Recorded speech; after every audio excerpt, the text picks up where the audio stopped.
Maharlika, dugo'y malaya, puso'y handa sa laban, ay ang Maharlika.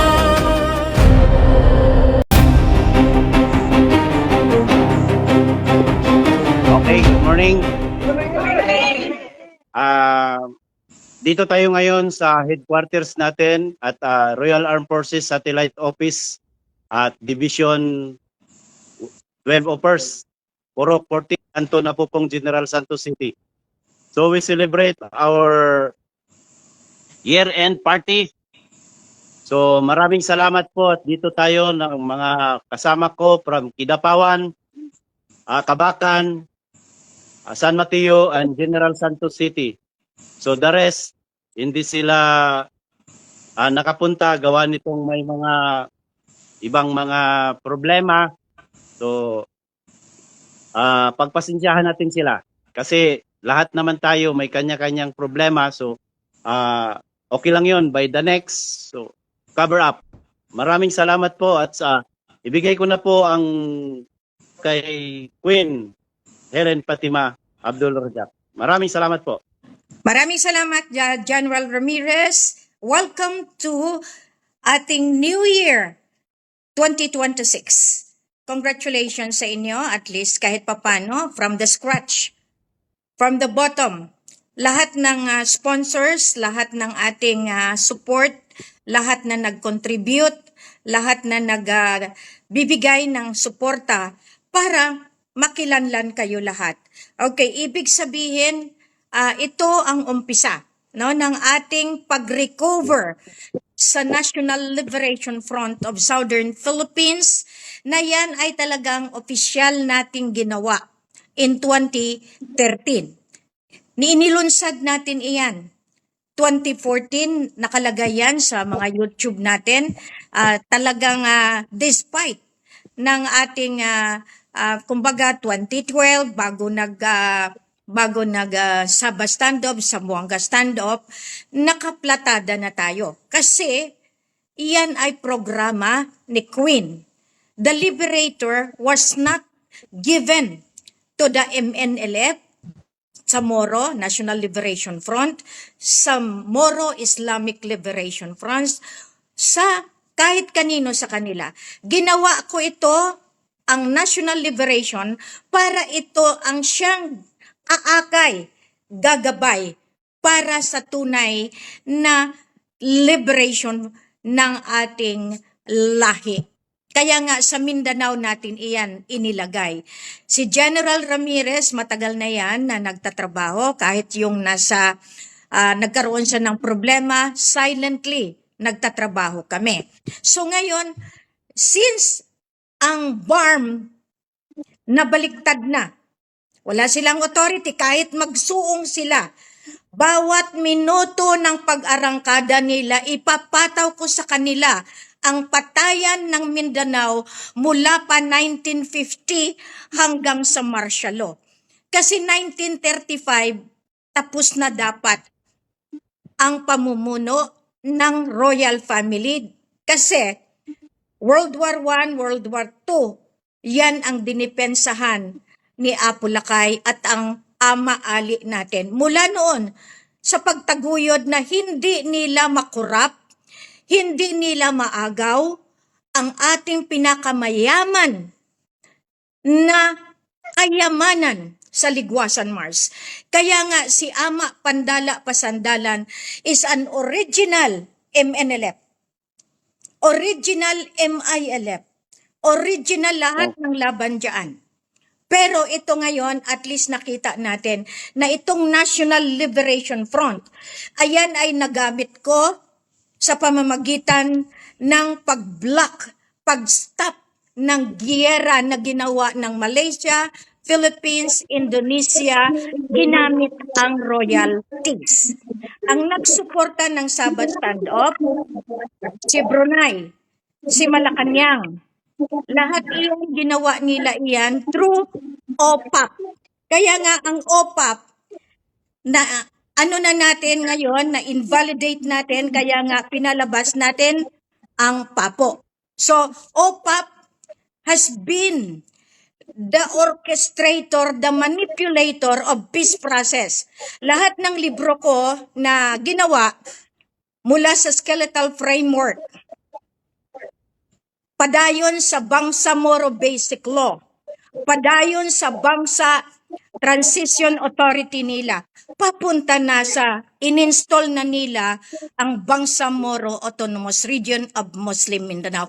Minadali po yan ni OPAP. Si OPAP mismo ang nagpaplano kung paano ang Sabah standoff, kung paano mismo ang Zamboanga standoff, kung paano binayaran ang Maute, kung paano pinapunta ang Santo Papa para i-target tayo. So, congratulations. Dahil naging matibay ang National Liberation Front, na iyan, alam naman natin yan, na binili ni Bongbong. So, wala rin magawa. Wala rin magawa si Bongbong dahil ginamit iyan sa eleksyon. After 2017 na nandoon tayo sa ating paglunsad natin na nagkaroon tayo sa Lagaw. Maalala nyo yon yung ating ginawa na almost 80,000, maraming trucks ang dumating, hinold ng mga military because nagulat sila. Ngayon, ibalik ko sa inyo, hindi ba ako kilala? Hindi ba kilala si Raja Mamay? Kilala. Dahil totoo si Queen Helen Abdurrahman, si Raja Mamay, dahil lahat ng papeles, lahat na nagkiklaim pangalan ko, lahat ng ginamit nila, dokumento ko. Okay, so ngayon, pasalamat ako na naitayo ninyo ang headquarters. Marami na tayo noon pa. Okay, marami tayong problemang kinakaharap. Okay, ang aking ginagalawan ngayon is unification. Pero ang sabi ko nga kay General Ramirez, sustainability.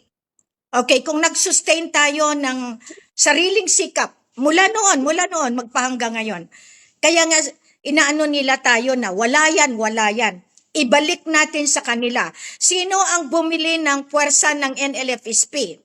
Si Sara Duterte, at saka si Bongbong Marcos. Klarado po yan. May mga pronouncement po yung mga taong binigyan ko ng otoridad. Marami po akong ebidensya. Kaya nga kung po pwede na lang, at least mahiya sila sa balat nila dahil ibabalik ko pa rin sa kanila ang pagpatay, ang pag-oppress, pag-suppress sa mga tao. Mula pa 2013 na talagang nagrubo-rubo ako. 2009, 2010, may validation na ako. May dokumento na ako mula sa Pentagon that I am the true one. Ang Raja Mamay is totoo. Kaso lang, dahil sa kaganiran ng pera, diyan namugad si Alnas. Alam din namin kung sino yung mga kasama. Lahat po yan ng stand-up acto sa Paglas. Ang hari nila, si Alnas. Ang kapatid. Pero ginamit pa rin ang pangalan ni Raja Mamay. Tandaan nyo yan. Lahat ito, sakripisyo. Ngayon, kung na-delay tayo, dahil sa kagagawan ni OPAP, si OPAP ang tumayo. Kaya lahat ng kahirapan, lahat na nangyari mula noong nagtusok-tusok sila, ipataw kay General Carlito Galvez, at saka lahat ng OPAP, lahat ng nagmanipula hanggang sa Islamic cooperation. Walang ngayon, General Ramirez, kaya nga sabi ko sa inyo, magpakatatag kayo. Kasi meron akong ginagalawan sa taas. Kasi kung ilalagak ko lahat ang trabaho ko, maglabas na naman sila. Tingnan mo, yung UN, ginagalawan nila. Meron ba silang patunay? Meron ba silang natsapan ng United Nations, ng World Bank? Ako meron, gamitin man nila, alam ko rin kung sino sila. Kasi lahat ng pinagbigyan ko ng testamento, alam ko rin. Alam ko. At alam ng matanda, pag nag-claim sila kasi pagdating sa dulo, ang final signatory pa rin ang magmamando. Hindi sila. Kaya nga, ito ang gagawin natin. Sa Palimbang, nandyan nagpupugad. Kung hindi kami totoo, bakit dinidiretso nila? ang pagpa-ID. Dahil may ginawa sila na nag-claim sila. So yan ang ano natin. So ngayon, congratulations, marami pa akong dapat sasabihin sa inyo, pero abangan ninyo kasi ang expose natin talagang ilalantad. Pag hindi sila nag-voluntary surrender. Okay, pag hindi sila nag-surrender, bago mag-shutdown, alam na natin kung anong batas, kung anong hatol ang ibibigay sa kanila. Okay, General Ramirez, alam naman natin na marami ka ng kinaharap na problema. At least ang aking request sa iyo, patience, perseverance, prudence. Kung alam natin na hindi mapagkatiwalaan, automatic scratch mo na. Kasi yan din ang sisira sa atin. We have learned our lesson mula pa doon sa chairman na sumalo. Ayaw ko na kasi magbigay ng pangalan. Kasi ang hindi nila alam, mananagot pa rin sila. Lahat ng mga ginawa ko sa ekonomiya, sa mga royalties, lahat iyan, mga korte, lahat ng papeles ko, lahat iyan may gagawin. Yan ang sinasabi natin, accountability. Kaya nga, kung maging leader tayo, at least alam natin na ang balikat natin, katotohanan at hustisya. Yan ang ano natin. Now, kahit magsabi sila ang UN, tapos na dahil ang selyo nasa akin, nasa lolo. Okay. Tapos na dahil sa validation ni Apo Lakay. Na-validate ako sa China, they twisted it. Pero hindi nila alam na lahat ito, planado ko kung paano ko sila ilalagay sa selda. Kung hindi selda lang. Dahil ang kinalaban nila, sovereignty. Now, inakusahan nila ako ng scam. Hanapin ninyo, kasi pumupunta dyan, ang mga kasama ni Radjanet Valdebarona. Nandiyan dyan, magkakasama sila. Wow, sino yan sa likod? May dumating? Wala po. Okay. So ngayon, ganito, at least continue doing the coordinations, have the peace and order. Ito yung ngayon ang ano natin, whatever it is, kasi may mga assignment tayo. So sa lahat, intay tayo kasi na-demonetize na ang kaperahan, alam naman natin. Huwag kayong maniwala doon sa Maharlika Nation, doon sa nagsasabi may pera sila. Wala po yan backup. Alalahanin nyo, the authority to print, the authority to distribute, the authority to do all of this monetary is still on the part of APO. Kami pa rin ang may control niyan, kahit sino pa sa kanila. Yan lang ang mga assurances natin. Pagdating sa military, alam na ng Armed Forces of the Philippines, go straight to Bronner sa AFP. Inuutos ko yan. Kawawa si Galvez. Siya ang sasalo sa Abu Sayyaf. Siya ang sasalo sa lahat ng stand-off. Dahil Maute mismo nagsabi sa akin na ang pera galing sa OPAP. Grabe! OPAP in the name of peace process. During doon sa kalabuso ng ayaw ko lang sabihin kasi kinakat off nila, yung tusok-tusok. Sino? Siya pa rin. Kaya nga naging king siya. Naging king. Totoo yan. Kasi siya ang tumayo as sultan. Now, sino sa likod niya? Sara, BBM, lahat yan. Wala akong kapatid kapag hindi sila sumunod sa tama. Ngayon, kapatid ko nga ba sila? Ang kapatid ko ang sumusunod sa utos ng ama. Hindi sila kapatid. Yan ang ibig sabihin. Kaya maraming salamat, at least kahit papano pakisabi, yung nasa Cagayan de Oro, yung ating mga kasama doon. Pero yung hindi na angkop na alam natin na gusto nilang imanipula ang organisasyon natin, hindi na pwede. Ngayon, pasalamat tayo dahil on the side of hula bangsa agama, na itayo natin ang totoong pamumuno ng ating crown, ang corona ng Commonwealth, nasa Basilan. Magtatagpo rin kayo ni Prime Minister Haji Yaya Damsalon. Kasi lahat ng MNLF na talagang kay Apo kasi yan, sumunod, babalik din yan sa puno. Yan ang ano natin. Kaya unti-unti nagkakaroon tayo ng linaw sa pamumuno. Ang sulo, kung ayaw nilang sumurrender kasi masama talaga ang nangyari sa akin sa sulo. Sobra. Pero batas sa batas lang ang ating gagawin. Unti-unti at least paikot tayo. Ngayon lahat ng claimants na nagsasabi sila partner with AFP. Kasi darating ang araw, i-deputize kita. Ang ating NLFSP will be going to the highest level.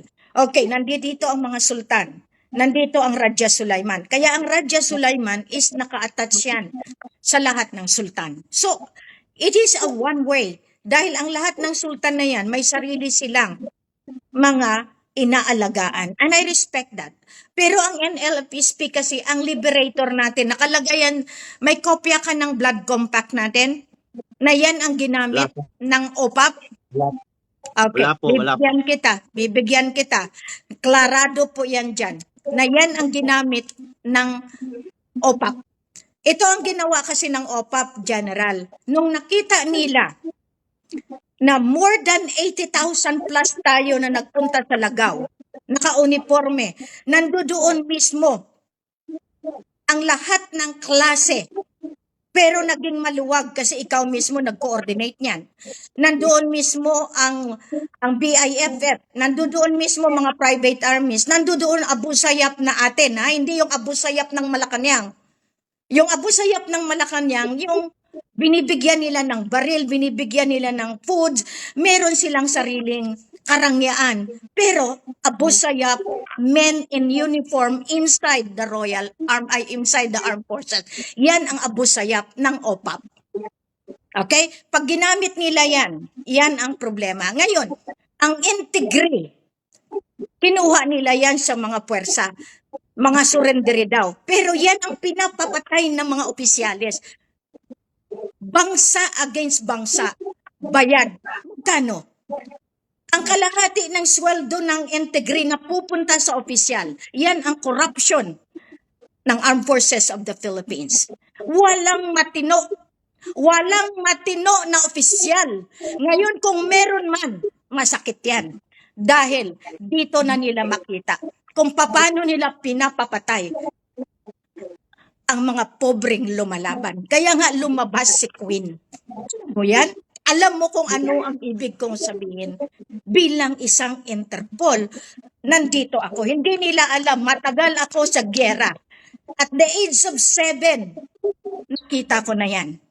Nakita ko kung paano ipahilira ang mga Muslim in the name of kasi kukunin nila ang kalupaan. Opisyal, nakatutok sa isang ordinaryo na militar.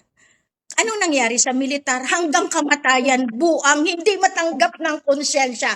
Matino ba ang armed forces? Lahat na yumaman na armed officials may kasalanan. That is the command of responsibility na isa-isahin ni Queen kung hindi sila susurrender.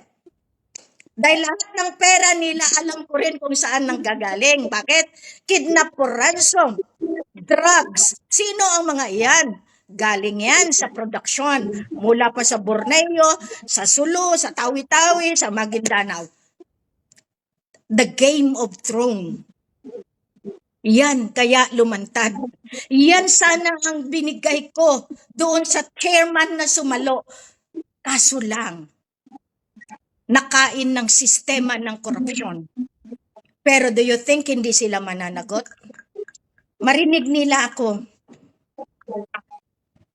16 years, ginaganon pa rin hanggang ngayon para hindi makalabas ang katotohanan kasi sila, dalawa lang ang kanilang pinagpipilian. Demonyo o yung atin. Tapos nga tayo pa ang sabihan na tayo ito. Mark my word, General. Time has come. Anytime, talagang wala na. Naayos ko ang pinakamataas. As UN, matagal na nasa atin. World Bank nasa atin. IMF nasa atin. Kahit anong gawin nila, kahit sabihin pa nila, TBM sila, wala na. Claimants sila. Mismo nga ang kapatid ni Mama ay naging claimants. Ngayon, sabi ng mga iyan, pag nawala ang opisina ng Malacanang, ang opisina ng Presidente ng Pilipinas, lahat ng claims, tuldok na. Wala na. Tapos na. Walang mangyari na Republic of Mindanao. Wala. Tapos na. Walang mangyari yung ginagawa nila. Kaya nga itong pananalita natin, awa ng Diyos, at least kahit papano, na-survive natin. After nung umuwi ako dyan, although gutay-gutay yung aking mga katawan hanggang ngayon, maga lahat, pero alhamdulillah, sabi ko nga sa iyo, bawat minuto, nakamarka tayo doon sa taas. Now, kung naniniwala tayo na may Allah, ito yung tunay na liberation. Allah, siya pa rin. The freedom that we need, siya pa rin ang grantor natin. Okay? Maraming salamat. At least, nagkitaan tayo muli. Ipagpatuloy ninyo. Okay? So, lahat Gwen. ito, Excuse po, gusto lang po nila malaman po about doon sa ID natin kung ano na po ang development po. yung ID natin, okay, ibigay mo sa akin lahat ng kopya. Ngayon, ito ang gawin natin. Okay? Picturean mo sila, i-capture mo sila dyan. Lagyan mo ng pangalan sa ilalim. Ito sila, wala pang ID. Parang maano ko talaga. Okay? So, yan ang ano ko, ibig kong sabihin. Kasi lahat ito proseso. So, ngayon, meron tayong mga ginagalawan na lahat ito maaayos. Okay? So, bigay mo sa May akin lahat. Excuse me po, may gikuha na po ako sa kanila na 2x2, i-send ko na lang po. Naka-prepare na po, by next week po, may i-send ko po. O sige, mas maganda. Kasi habang meron pang means of communication. Kasi ang unahin talaga niyan is internet. Pag nag-power outstage ang lahat ng airport, means wala na tayong communications na maasahan. Kaya rubo-rubo tayo. Yun ang sinasabi ko kay Apo. Inanay, slowly tayo. Pabayaan. Now, anything related doon sa mga basher, sa lahat ng mga mag-assign ka ng isa. Padalahan ng notice, bigyan ng ang ating pinakamataas. Okay? Number 1 na ipapartner mo mismo pagdating dito is ang ombudsman. Ombudsman, this is the one that controls the ng bawat professional na ahensya, ombudsman. Okay? DOJ, CIDG, partner to that. Habang inaayos ang proseso, how to reorganize. Kasi ang reorganization nito is the Royal Armed Forces, which ngayon nasa taas na yan. Si Apo pa rin ang gumagalaw dyan. Okay? So yan ang natin. So, ID, okay. By next week, intayin ko. Ngayong week na. Next week na ngayon. Bukas. Po, bukas po, i-send na po namin. Sige. Tuesday Maraming po. salamat. Okay. Meron pang tanong? Tanong. Wala na po. Maraming salamat po. Maraming salamat. Merry Christmas. Happy New Year. At lahat kayo, salamat. Nagkakaisa, Muslim, Christian at saka tribo. Yan ang ginawa ko sa National Liberation Front of Southern Philippines na itong tribong tatlo, ang tatlong tatsulok ay magagawa natin. Maraming salamat po. Bless you all. Okay. Bye.